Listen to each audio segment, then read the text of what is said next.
اللهم صل على محمد وآل محمد اللهم صل على محمد وآل محمد اللهم عرفني نفسك فإنك إن لم تعرفني نفسك لم أعرف رسولك اللهم عرفني رسولك فإنك إن لم تعرفني رسولك لم أعرف حجتك اللهم عرفني حجتك فإنك إن لم تعرفني حجتك ضللت عن ديني اللهم لا تمتني ميتة جاهلية اللهم عجل لوليك الفرج اللهم عجل لوليك الفرج اللهم عجل لوليك الفرج اللهم صل على محمد وآل محمد وعجل فرجهم ما شاء الله لا حول ولا قوة إلا بالله العلي العظيم بسم الله الرحمن الرحيم الحمد لله رب العالمين بارئ الخلائق أجمعين والصلاة والسلام على أشرف الأنبياء والمرسلين شفيع المذنبين ورحمة للعالمين سيدنا وحبيبنا وطبيبنا مولانا أبي القاسم محمد وعلى آله الطيبين الطاهرين المعصومين المظلومين المنتجبين المنتخبين الذين أذهب الله عنهم الرجس وطهرهم تطهيرا ولعنة الله على أعدائهم أجمعين من الأولين والآخرين إلى قيام يوم الدين حسبنا الله ونعم الوكيل نعم المولى ونعم النصير أما بعد فقد قال الحكيم في كتابه المتين وهو أصدق القائلين بسم الله الرحمن الرحيم وفضل الله المجاهدين على القاعدين أجرا عظيما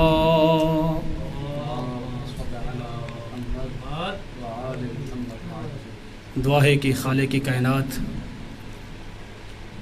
بانیان مجلس کے اس بچھائے ہوئے فرش عزا کو اپنی بارگاہ میں قبول فرمائے ان کی حوائج شرعیہ کو قبول فرمائے آپ تمام مومنین جو اس فرش عزا پر تشریف لائے ہیں اور جو مومنین اس ویڈیو کے توسط سے اس مجلس عزا کو سماعت فرما رہے ہیں پروردگار عالم تمام مومنین و مومنات کو اپنی حفظ و امان میں رکھے ان کی تمام حوائج شرعیہ کو قبول فرمائے ہماری سب سے بڑی اور آخری دعا حجت زمان امام زمانہ کے ظہور میں تعجیل فرمائے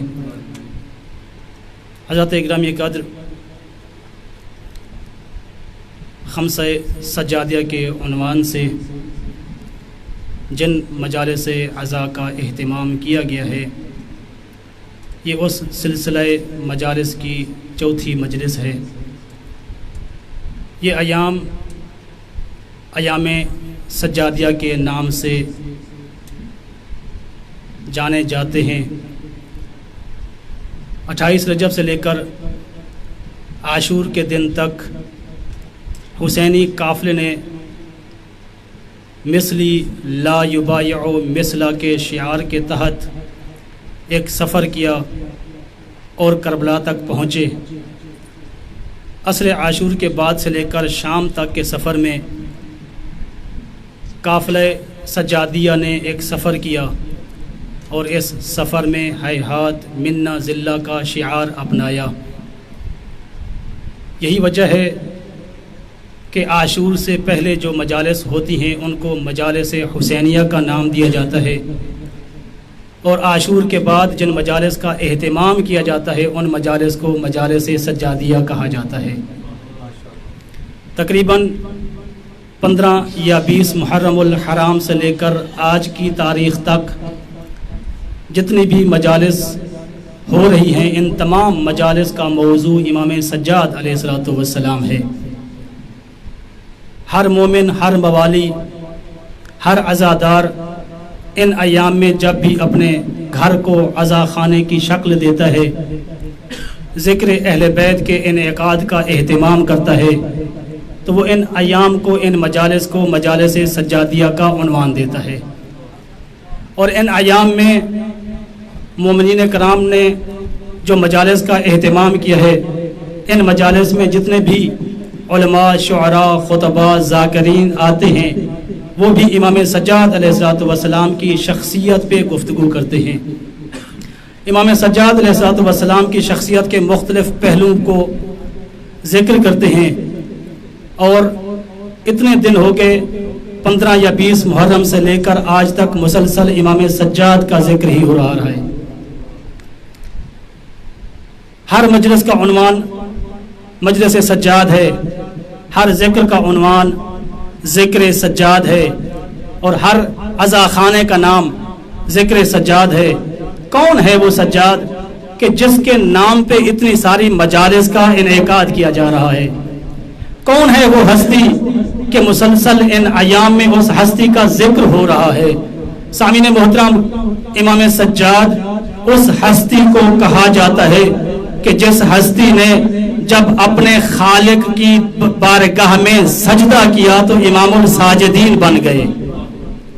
امام سجاد اس ہستی کو کہا جاتا ہے کہ جب امام نے اپنے رب کی بارگاہ میں عبادت کر کے اپنی ذات کو محو کر دیا تو زین العابدین کا لقب ملا ہے۔ امام سجاد اس ہستی کو کہا جاتا ہے کہ جس ہستی نے یزیدیت کا مقابلہ کرنے کے لیے ذوالفقار کو استعمال نہیں کیا، بلکہ امام سجاد نے اپنی لسان کو ذوالفقار بنایا اور دعاؤں کے وار سے یزیدیت کو بیمار کر دیا۔ یہ ہے سید سجاد۔ آپ مسلسل ان ایام میں مجالس سجادیہ سماعت فرما رہے ہیں۔ ایک تاریخی جملہ کہہ کر، چونکہ میرا موضوع حضرت زید ابن علی ہے، ایک جملہ کہہ کر اپنے موضوع کی طرف بڑھ جاؤں گا۔ آپ تاریخ اسلام اٹھا کر دیکھیں، امام حسین علیہ الصلوۃ والسلام جب یزیدیت کا مقابلہ کرنے کے لیے کربلا کے میدان میں پہنچے تو تاریخ کہتی ہے کہ امام سجاد کی اولاد میں، امام حسین کی اولاد میں سے 2 بیٹے ایسے ہیں کہ جن میں سے ایک بیٹا مسند امامت پر فائز ہوا اور اس نے حسینیت کو حیات بخشی۔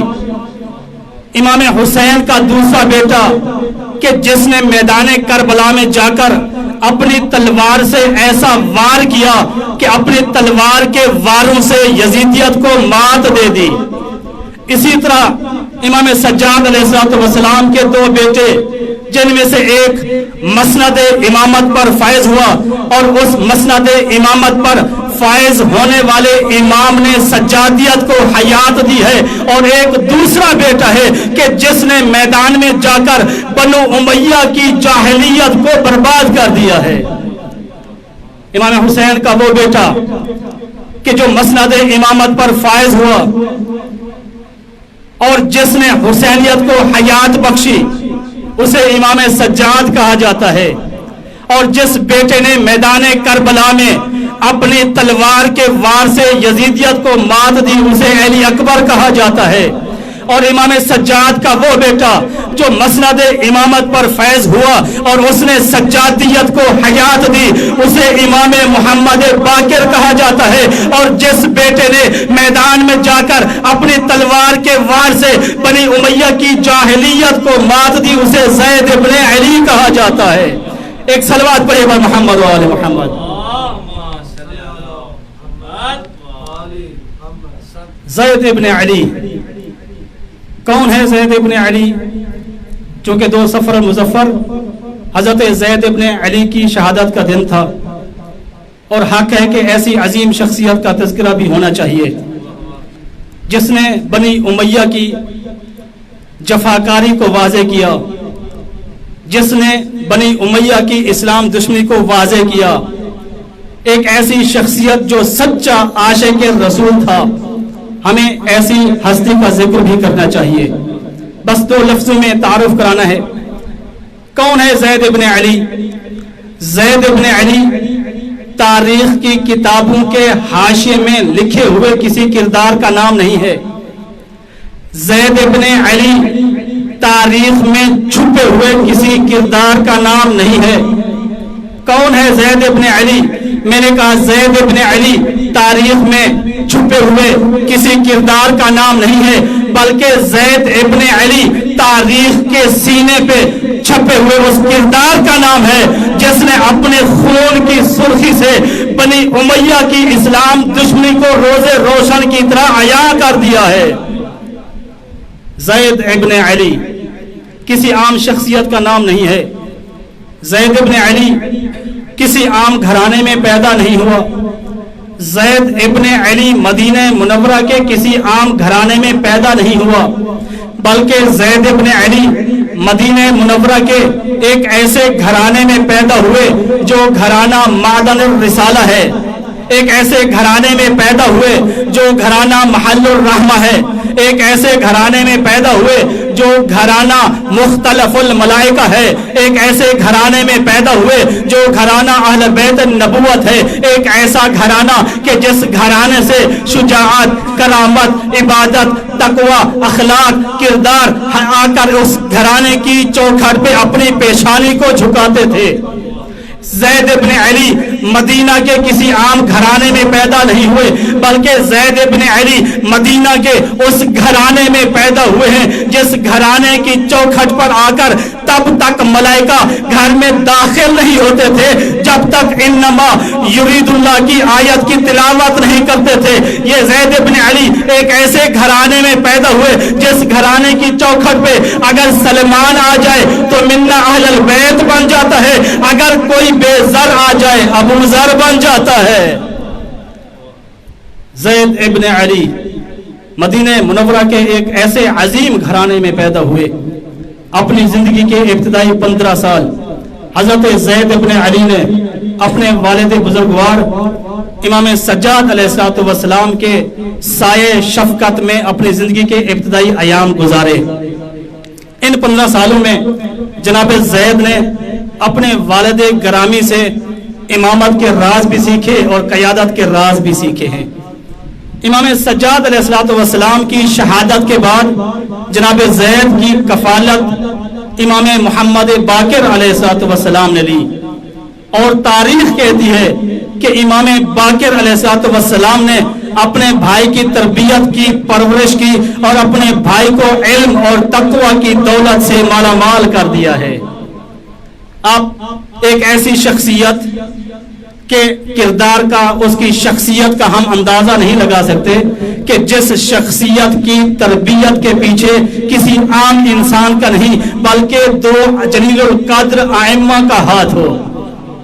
ایک عام شخصیت اگر کسی اچھے گھرانے میں پیدا ہو، اس کا اخلاق قابل دید ہوتا ہے، اس کا کردار قابل تعریف ہوتا ہے، اس کی کردار کا ہم اندازہ لگا سکتے ہیں، لیکن ایک ایسی ذات، ایک ایسی شخصیت، ایک ایسی ہستی جس کی تربیت امام سجاد نے کی ہو، ایک ایسی ہستی جس کی تربیت امام محمد باقر نے کی ہو، ایسی شخصیت کے ہم نہ اس کے اخلاق کا اندازہ لگا سکتے ہیں، نہ اس کے کردار کا اندازہ لگا سکتے ہیں، نہ اس کی شجاعت کا اندازہ لگا سکتے ہیں، نہ اس کی کرامت کا اندازہ لگا سکتے ہیں، نہ اس کی عطا کا اندازہ لگا سکتے ہیں، نہ اس کی سخاوت کا اندازہ لگا سکتے ہیں، نہ اس کی شجاعت کا اندازہ لگا سکتے ہیں، اور نہ ہی اس کے اخلاق کا اندازہ لگا سکتے ہیں۔ میرے دوستو، یہی وجہ ہے کہ 2 اماموں نے حضرت زید کی تربیت کی، ایسی تربیت کی، اتنا اعلیٰ اخلاق پایا، اتنا اعلیٰ شخصیت بنائی، اتنا اعلیٰ اخلاق پیدا کیا،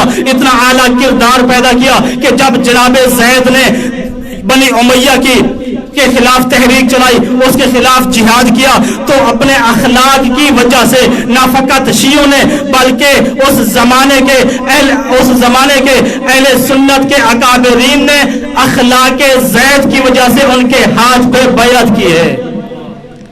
یہ اخلاق کا نتیجہ ہے۔ حضرت زید کی جب ولادت ہوتی ہے، فجر کا وقت تھا، امام زین العابدین علیہ السلام مشغول عبادت تھے۔ کسی نے آ کر کہا مولا آپ کے گھر میں زید کی ولادت ہوئی ہے۔ مولا نے جب یہ خبر سنی، قرآن مجید کو اٹھایا، اسے کھولا۔ میں یوں کیوں نہ کہوں کہ زید کی ولادت کی خبر سن کے ناطق قرآن نے سامت قرآن کو اٹھایا اور سامت قرآن کی آیات کی روشنی میں لوح محفوظ کا مطالعہ کرنا شروع کیا۔ امام علیہ السلام نے قرآن مجید کو اٹھایا اور قرآن میں زید ابن علی کے مستقبل کو دیکھنا شروع کر دیا۔ جب قرآن کھولا، یہ آیا مجیدہ سامنے تھی، بسم اللہ الرحمن الرحیم، وَفَضَّلَ اللَّهُ الْمُجَاهِدِينَ عَلَى الْقَاعِدِينَ أَجْرًا عَظِيمًا۔ امام علیہ السلام نے اس آیت کو پڑھا، قرآن مجید کو بند کر دیا، دوبارہ قرآن کو کھولا، پھر آیہ مجیدہ سامنے آئی، بسم اللہ الرحمن الرحیم، ان اللہ اشترى من المؤمنین انفسهم واموالهم بان لهم جنہ یقاتلون فی سبیل اللہ فیقتلون ویقتلون۔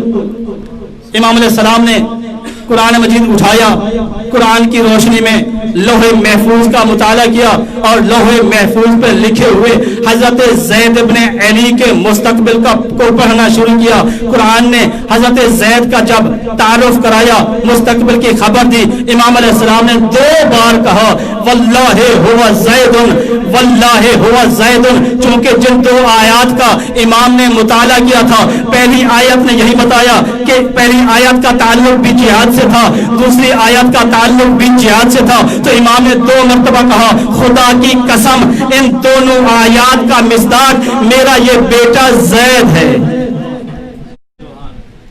یہی وجہ ہے کہ جناب زید ابن علی نے جب ہوش سنبھالا اور دنیا کو دیکھنا شروع کیا، محسوس کرنا شروع کیا، تو جناب زید ابن علی کے سامنے جو حالات آئے وہ حالات کوئی چھپے ڈھکے نہیں ہیں۔ جناب زید نے دیکھا کہ اس وقت جو حکمران ہیں ان کی حالت کیا ہے، نہ مدینے کا تقدس ہے ان کے پاس، نہ کعبہ کا قدر و احترام ہے، نہ اہل بیت کی قدر و احترام کرتے ہیں، اور حدود الہیہ کو پار کر رہے ہیں، سنت نبی کو پامال کر رہے ہیں، بدعتیں ایجاد ہو رہی ہیں، اور اس سے بڑھ کر ایک ایسا سلسلہ امیر شام نے شام کے ممبروں سے جو شروع کیا تھا، اولاد علی پر سب و شتم کا سلسلہ، جناب زید نے یہ سلسلہ بھی دیکھا کہ جب حشام نے جناب زید کو طلب کیا، جناب زید حشام کے دربار میں گئے، جب دربار میں داخل ہوئے تو ایک بدبخت درباری کچھ کہہ رہا تھا، جناب زید نے جب غور کیا تو یہ بدبخت علی کو نہیں، اولاد علی کو نہیں، بلکہ حضرت محمد مصطفیٰ حبیب کبریا پہ سب و شتم کر رہا تھا۔ آپ اندازہ لگائیے، آج کے دور پہ بیعت کی، اور ان بیعت کرنے والوں میں سارے کے سارے شیعہ نہیں تھے، بلکہ ایک اچھی خاصی تعداد اکابرین اہل سنت کی تھی۔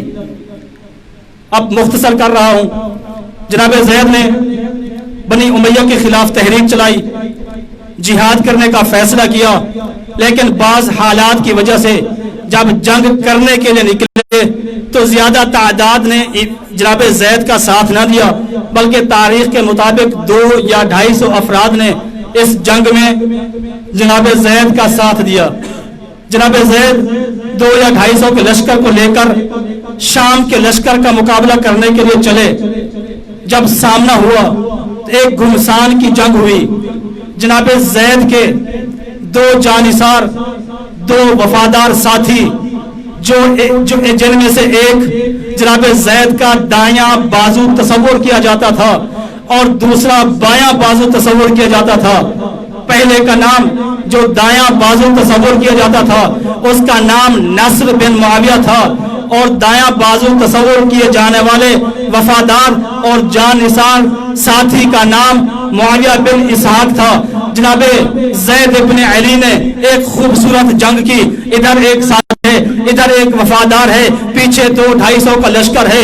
جناب زید نے اتنی خوبصورت جنگ کی، مورخ نے کہا کہ جب ہم نے زید کو جنگ کرتے ہوئے دیکھا، ایک طرف نصر ہے، دوسری طرف معاویہ بن اسحاق ہے، درمیان میں زید ابن علی ہے۔ مورخ کہتا ہے جب میں نے زید کو جنگ کرتے ہوئے دیکھا تو میرے سامنے جنگ صفین کا منظر آ گیا کہ درمیان میں علی تھے، ایک طرف عباس جنگ کر رہا تھا اور دوسری طرف جناب حنفیہ جنگ کر رہے تھے۔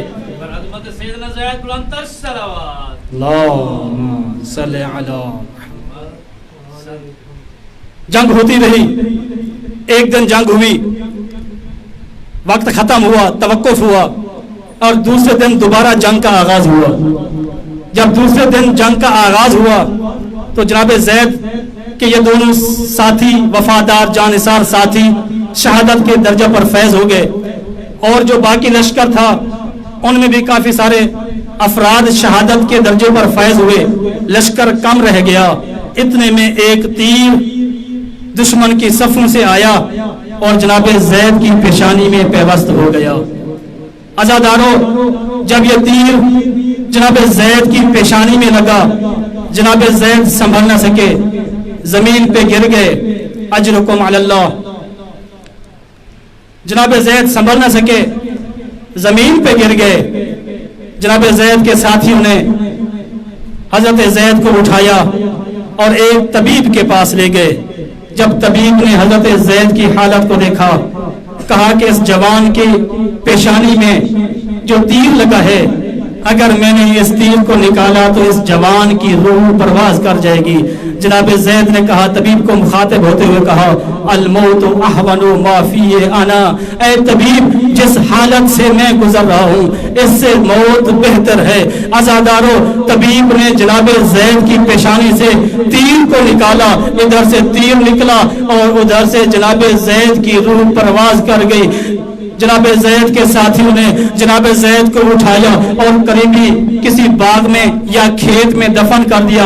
دفن کرنے کے بعد ان ساتھیوں نے جناب زید کی میت پہ کچھ پھول اور پودے لگا دیے تاکہ دشمن کو پتہ نہ چلے کہ زید کو کس مقام پہ دفن کیا گیا ہے۔ اے عزادارو، لیکن ایک ملعون غلام تھا جو یہ سارا منظر دیکھ رہا تھا، اس نے جا کر والی کوفہ کو خبر دی کہ فلاں مقام پہ زید کے ساتھیوں نے جناب زید کو دفن کیا ہے۔ والی کوفہ نے چند افراد کو بھیجا جو آئے، جناب زید کی قبر کو کھودا اور قبر کی آغوش میں سوئے ہوئے جناب زید کو باہر برآمد کیا۔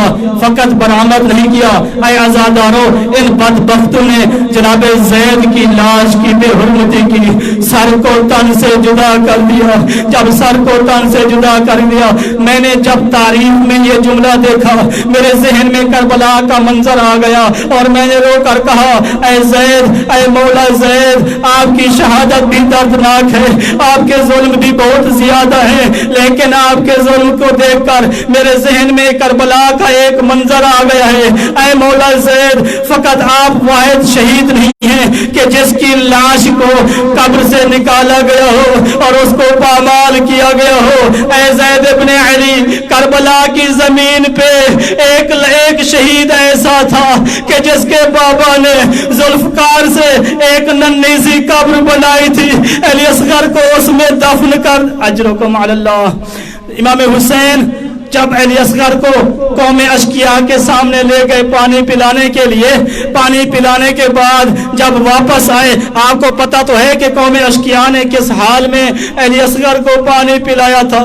ایک ایسا گھونٹ پانی کا پلایا جس گھونٹ نے علی اصغر کو ایک کان سے دوسرے کان تک ذبح کر دیا۔ مولا حسین ابا کے دامن میں علی اصغر کو چھپا کر پشت خیمہ کی طرف گئے اور بیٹھ گئے۔ امام حسین نے اپنی ذوالفقار سے ایک چھوٹی سی قبر کو بنانا شروع کر دیا. جب مولا نے قبر کو بنانا شروع کیا, میں نے عرض کی مولا کیا آپ کو اصغر سے اتنا پیار ہے؟ اکبر شہید ہوا, آپ نے اس کی قبر نہیں بنائی. عباس شہید ہوئے, آپ نے اس کی قبر نہیں بنائی. قاسم شہید ہوئے, آپ نے اس کے لیے قبر کا اہتمام نہیں کیا. اونو محمد شہید ہوئے, آپ نے ان کے لیے قبر کا اہتمام نہیں کیا. کیا آپ کو اصغر سے اتنا پیار ہے کہ آپ اس کے لیے قبر کا اہتمام کر کے اور زمین کربلا پہ اسے اپنے ہاتھوں سے دفن کر کے جا رہے ہیں؟ عجب نہیں جواب آئے. مجھے یہ بات فقط پیار اور محبت کی نہیں ہے. مولا نے یقیناً کہا ہوگا عصر عاشور, جب قوم اشقیاء کے گھوڑے اس میدان کربلا میں سجے ہوئے لاشوں کی پامالی کے لیے آئیں گے, میں نہیں چاہتا کہ یہ گھوڑے میرے اصغر کے لاشے کو پامال کر دے, اس لیے میں خود اپنے ہاتھوں سے اصغر کے لیے اجرکم علی اللہ, اجرکم علی اللہ.